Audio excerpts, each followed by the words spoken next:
জেলা পরিষদের উন্নয়ন নিয়ে বৈঠকে বিস্ফোরক বহরমপুরের বিধায়ক সুব্রত মৈত্র।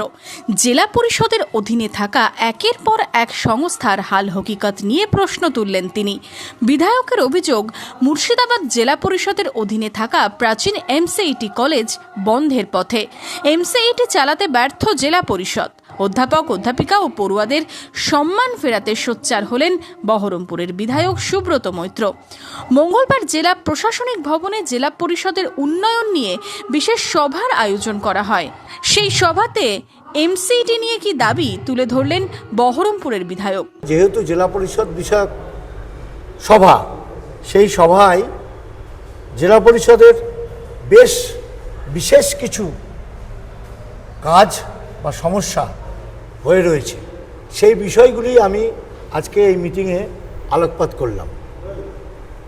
কলেজ এটা আমাদের বহুদিনের মুর্শিদাবাদ জেলায় আমার এই বহরমপুর বিধানসভার মধ্যে অবস্থিত। সেই কলেজটি দীর্ঘদিন ধরে পড়ে রয়েছে। সেই কলেজে কোনো কাজ হয় না। সেই কলেজের যারা অধ্যাপনা করেন তাদের মাইনা দেওয়া হয় না, বা কিছুজনকে রেজিস্টার্ড তার মতো মাইনা দেন।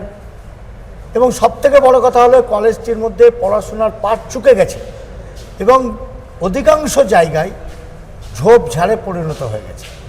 এই ব্যাপারটা জেলা পরিষদের অধীনে ছিল এই কলেজটি।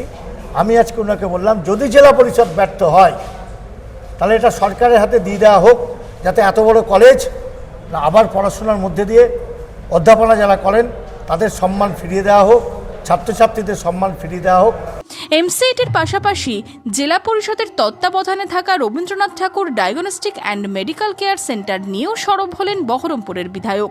দীর্ঘদিন ধরে এই মেডিকেল কেয়ার সেন্টার বন্ধ হয়ে পড়ে রয়েছে। দ্রুত এই সেন্টার চালুর দাবি জানান সুব্রত মৈত্র।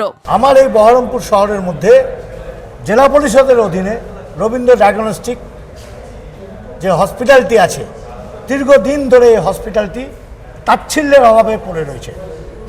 এত সুন্দর হসপিটাল এই শহরের মধ্যে সব সরকারি সেবার মাধ্যম দিয়ে মানুষকে সেবা দেওয়া যায় না।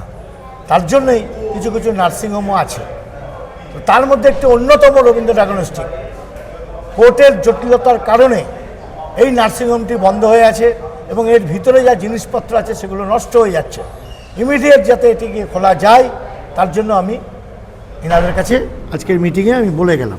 মঙ্গলবার জেলা পরিষদের সভাধিপতি রুবিয়া সুলতানা, অতিরিক্ত জেলাশাসক জেলা পরিষদ পিনাকি রঞ্জন প্রধানের সামনে এই দাবিগুলি তুলে ধরেন বহরমপুরের বিধায়ক। এখন দেখার এমসিইটি এবং Rabindranath Tagore diagnostic and medical care সেন্টারের হাল কবে ফেরে। Bureau report, imagine community media.